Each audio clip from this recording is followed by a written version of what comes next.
In August 2019, a man died in a Manhattan jail cell. He was on suicide watch. Cameras were trained on his cell. Guards were supposed to check on him every 30 minutes. The cameras malfunctioned. The guards fell asleep.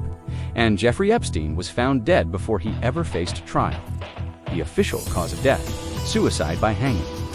The medical examiner said it looked more like homicide, and the list of names he might have named in court still sealed. This is not a conspiracy theory. This is a documented pattern of protection, silence, and institutional failure. A pattern that stretches back over 30 years. And today, we're going to trace every thread. Jeffrey Edward Epstein was born in 1953 in Coney Island, Brooklyn. A sharp kid, good with numbers, socially fluent in a way that unsettled people. He dropped out of Cooper Union, never finished his degree. Yet by his late 20s, he was teaching math and physics at the Dalton School, an elite prep school. No degree, no credentials. Teaching the children of New York's elite. How that question defines his entire life. He got fired from Dalton, then landed at Bear Stearns, again without formal qualifications. Worked his way up, left under murky circumstances. Then came the pivot that nobody has ever fully explained. In the late 1980s, Epstein began managing money for Leslie Wexner, founder of L Brands. Wexner gave Epstein something almost unprecedented: a general power of attorney. Epstein could sign contracts, buy property, and make financial decisions on Wexner's behalf. The Manhattan townhouse Epstein became famous for.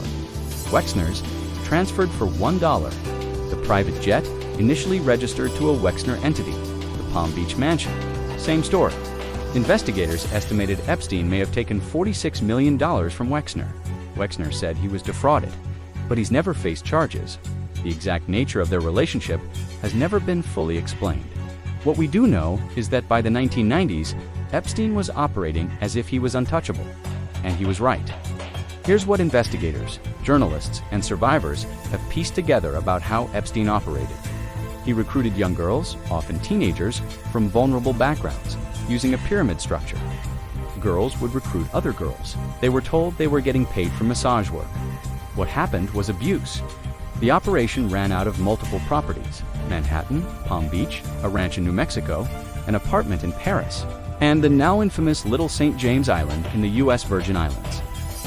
Flight logs from his private jet, nicknamed the Lolita Express, show hundreds of flights, carrying some of the most powerful people in the world.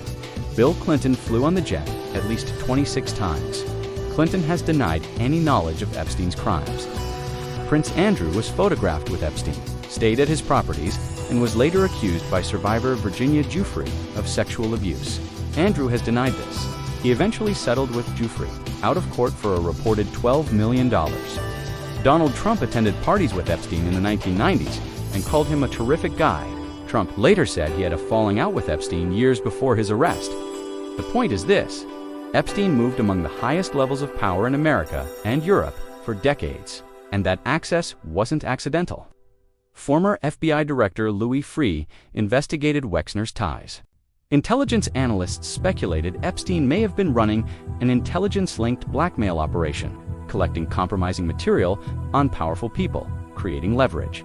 That's never been proven in court, but it explains a lot about why so many powerful people did nothing. In 2005, a mother in Palm Beach filed a complaint with local police. Her 14-year-old daughter had been recruited. The Palm Beach Police Department investigated. They found dozens of victims. They built a case.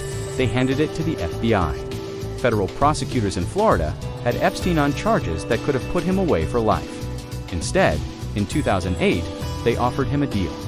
Epstein pleaded guilty to 2 state charges: procuring a minor for prostitution and solicitation. He served 13 months in a private wing of a Palm Beach County jail. He was allowed to leave for work release 6 days a week. The federal charges dropped entirely.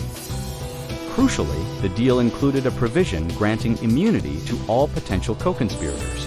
That clause is extraordinary. It's almost never done. It meant anyone who participated was shielded. The victims were not informed of the deal before it was signed, a violation of the Crime Victims' Rights Act. When this deal was exposed in a 2018 investigation by the Miami Herald's Julie K. Brown, it changed history. Alexander Acosta was forced to resign from his position as Trump's labor secretary. He has never faced charges. In July 2019, Epstein was arrested again. Federal prosecutors in New York charged him with sex trafficking. This was different. The SDNY had a reputation for going after powerful people. The charges were serious. The evidence was substantial, and this time, the world was watching. Survivors came forward publicly. Virginia Giuffre had been fighting for years. Others followed. Epstein was denied bail. He was placed in the Metropolitan Correctional Center in New York, a federal facility. On July 23rd, he was found semi-conscious with marks on his neck, a possible suicide attempt or assault. The details were never fully clarified publicly. He was placed on suicide watch. Then, on August 10, 2019, he was found dead. The suicide watch had been lifted just days before. 2 guards assigned to check on him were asleep. Cameras malfunctioned. His body showed injuries.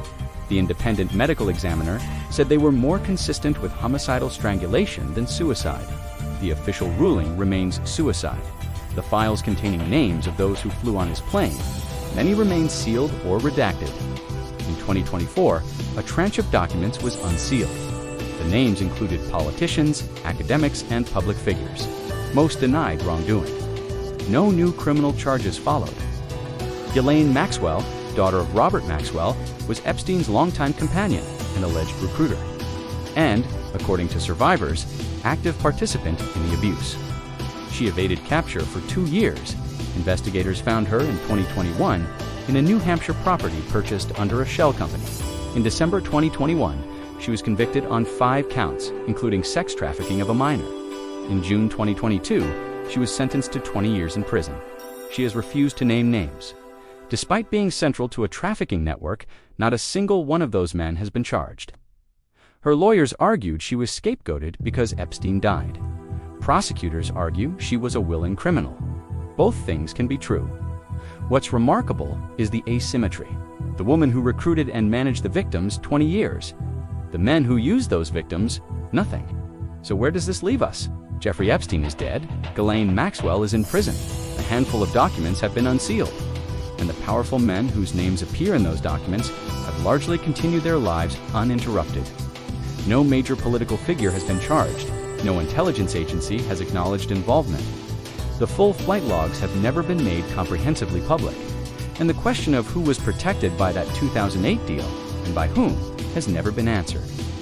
What Epstein's case reveals isn't a single villain. It's a system. A system where access to power creates immunity, where institutions designed to protect citizens instead protect those who fund and populate them, where victims can be credible, documented, and ignored for decades. The names matter, but the system that produced and sheltered those names matters more. And until we're willing to talk about that honestly, we haven't actually learned anything. If you want to go deeper on any of this, let me know in the comments. This story has more threads than one video can hold. This is Igbaraga TV. Like, subscribe, and I'll see you in the next one.